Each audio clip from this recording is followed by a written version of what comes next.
যে যার দ্বারা উপকৃত হয়েছে তাকে ভোট দেবে।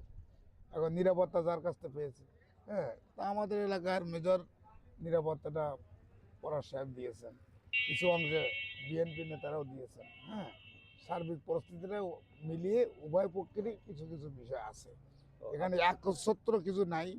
হ্যাঁ, যেটা সঠিক আর কি। আরেকটা বিষয় যেটা যে ভোট দেওয়ার ক্ষেত্রে আপনারা নিরাপত্তা বললেন, এর বাইরে আর কি কি দেখবেন?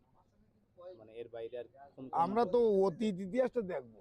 আমাদের পরাশ সাহেবের আমলে আমাদের ডুমুরিয়া সন্ত্রাস কবলিত ছিল, এটা সন্ত্রাস মুক্ত করেছেন উনি। ওনাদের নেতাকর্মী ছিল, আমরাও তার সাথে ছিলাম, আমি তো ছিলাম। সেই তার সাথে আমার পূর্ব পরিচিতি ছিল, আছে। এখন ব্যক্তি হিসেবে সে খুবই ভালো মানুষ, এটা আমরা জানি।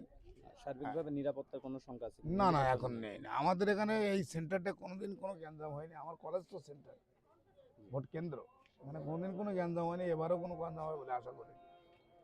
এখন যদি অহেতুক দৈবাত কিছু না ঘটে, বুঝলেন, দৈবাত কিছু না ঘটলে এটা নিরাপদ ভোট কেন্দ্র এবং এলাকার লোক শান্তিপূর্ণভাবে ভোট দিতে যাবে আশা করি। আরেকটা হচ্ছে মানে ভোট দেওয়ার ক্ষেত্রে আমি মনে করি যে সকলেই যেন নির্বিঘ্নে ভোট দিতে পারে, তার ইচ্ছা মতো ভোট দিতে পারে, সেখানে যেন কোনো পেশার কোনো পক্ষের ভয়ভীতি না থাকে।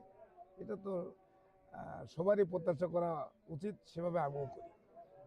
পরবর্তী সরকার যারাই গঠন শান্তি শৃঙ্খলা, আইন শৃঙ্খলার উন্নয়ন, আমাদের মানে সাধারণ জনগণের যাতে সার্বিক স্বার্থ রক্ষা হয়, এ ধরনের কর্মপরিকল্পনা এবং দেশের উন্নতি যেভাবে ক্রমান্বয়ে আগাচ্ছিল ওইভাবে আগায় যাবে, এটাই আশা করি।